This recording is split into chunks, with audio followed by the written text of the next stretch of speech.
Hello guys, planet of the apes ఫ్రాంచైజ్లో 4th ఇన్స్టాల్మెంట్గా వచ్చిన kingdom of the planet of the apes movie ఈరోజు థియేటర్స్లో రిలీజ్ అయింది. ఈ మూవీ చూసే ముందు ప్రీవియస్ మూవీస్లో ఏం జరిగింది అని తెలుసుకోవాలి అనుకుంటే నా ఛానల్లో ఉన్న ఈ వీడియో చూసి వెళ్ళండి. అండ్ ఇంకా ఈ Kingdom of the planet of the apes movie ఎలా ఉంది అన్న విషయానికి వస్తే, మూవీ అయితే బాగుంది, కాకపోతే ఈ మూవీలో యాక్షన్ సీన్స్ ఎక్కువ ఉంటాయని ఎక్స్పెక్ట్ చేసుకుని వెళ్ళొద్దు, డిసప్పాయింట్ అవుతారు. అండ్ నేను యూట్యూబ్లో ఈ మూవీ యొక్క ట్రైలర్ బ్రేక్ డౌన్స్ చూశాను. అందులో చాలా మంది ఈ మూవీలో టైం ట్రావెల్ కాన్సెప్ట్ ఉండే ఛాన్స్ ఉంది అని చెప్పారు. ఒకవేళ మీరు కూడా అలాంటి బ్రేక్ డౌన్ వీడియోస్ చూసి టైం ట్రావెల్ కాన్సెప్ట్ ఉంటుంది అని నమ్మి ఎక్స్పెక్టేషన్స్ పెట్టుకుని వెళ్తే మాత్రం మీరు పక్కా డిసప్పాయింట్ అవుతారు. సో మీ ఎక్స్పెక్టేషన్స్ ని లో మెయింటైన్ చేయండి. ఇంకా మూవీ యొక్క స్టోరీ విషయానికి వస్తే, యాక్చువల్లీ మూవీ స్టోరీ మొత్తం ట్రైలర్స్ లోనే రివీల్ చేశారు. అండ్ మూవీ స్టోరీ లైన్ కూడా చాలా థిన్ ఉంటుంది. వావ్ సూపర్ అని సర్ప్రైజ్ అయ్యేంత న్యూ స్టోరీ అయితే కాదు. అండ్ ఆ స్టోరీ ఏంటి అంటే, ప్రాక్సిమస్ సీజర్ అనే ఒక ఏప్ మే అనే ఒక అమ్మాయిని వెతుకుతూ ఉంటాడు. అండ్ తనని వెతికే ప్రాసెస్ లో ప్రాక్సిమస్ సీజర్ క్లాన్ కి చెందిన కొన్ని ఏప్స్ నోవా అనే ఒక ఏప్ కి సంబంధించిన క్లాన్ మొత్తాన్ని వీళ్ళు బంధించి తీసుకెళ్లిపోతారు. అండ్ నోవా తన క్లాన్ మొత్తాన్ని తిరిగి ఇంటికి తీసుకొచ్చాడా లేదా, అండ్ ప్రాక్సిమస్ ఎందుకు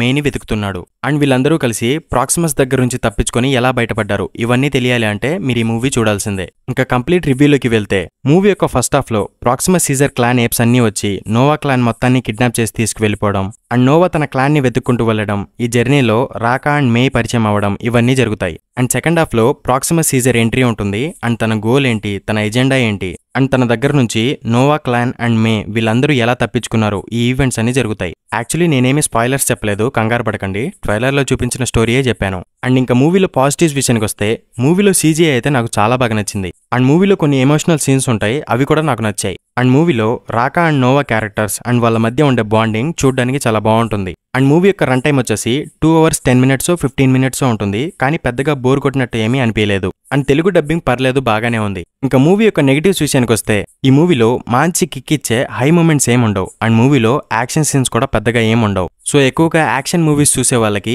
ఈ మూవీ నచ్చకపోవచ్చు. అండ్ మూవీలో హీరో క్యారెక్టర్ చాలా వీక్ అనిపిస్తూ ఉంటుంది. అంటే మనం ప్రీవియస్ మూవీస్లో సీజర్ క్యారెక్టర్ని చూసినప్పుడు ఎలాంటి ఫీల్ అయితే వస్తుందో, అలాంటి ఫీల్ అనేది ఈ నోవా క్యారెక్టర్ని చూసినప్పుడు రాదు. అండ్ మూవీలో హీరోయిన్ క్యారెక్టర్ బాగానే ఉంటుందిలే, కానీ ఆ క్యారెక్టర్లో నటించేంత పెద్ద స్కోప్ ఏమీ ఉండదు. అండ్ ఈ నెగిటివ్స్ని నేను పెద్దగా పట్టించుకోను, ఎందుకంటే మేకర్స్ ఈ మూవీతో నెక్స్ట్ రాబోయే మూవీస్కి ఒక బేస్ని సెటప్ చేసుకున్నారు. మేబీ నెక్స్ట్ రాబోయే మూవీస్లో మంచి యాక్షన్ స్టఫ్ అండ్ మంచి స్టోరీ లైన్తో వస్తారేమో, చూడాలి మరి. ఇంకా ఓవరాల్గా మూవీ గురించి చెప్పాలి అంటే, మూవీ పర్లేదు, బాగానే ఉంటుంది, ఒకసారి చూడొచ్చు. కాకపోతే ఎక్కువ ఎక్స్పెక్టేషన్స్ పెట్టుకుని మాత్రం వెళ్ళొద్దు, పక్కా డిసప్పాయింట్ అవుతారు. అండ్ ఈ మూవీ యొక్క స్టోరీ లైన్ సీజర్ క్యారెక్టర్తో కనెక్ట్ అయి ఉంటుందేమో అని నేను అనుకున్నాను, కానీ అలాంటిదేం ఉండదు. సో దానివల్ల నాకు కొంచెం డిసప్పాయింట్మెంట్ అనిపించింది. అండ్ నేను ఈ మూవీకి 2 out of 5 రేటింగ్ ఇస్తాను. అండ్ ఈ మూవీ చూసిన వాళ్ళు మీకు ఈ మూవీ ఎలా అనిపించింది, అండ్ ఈ మూవీకి మీరు ఎంత రేటింగ్ ఇస్తారో కింద కామెంట్ బాక్స్లో రాయండి. అండ్ ఇలాంటి మరిన్ని వీడియోస్ కోసం మూవీవర్స్ ఛానల్ని సబ్స్క్రైబ్ చేసుకోండి. అండ్ ఇంకొక వీడియోతో మళ్ళీ మీ ముందుకు వస్తాను. అంతవరకు సెలవు, బై బై.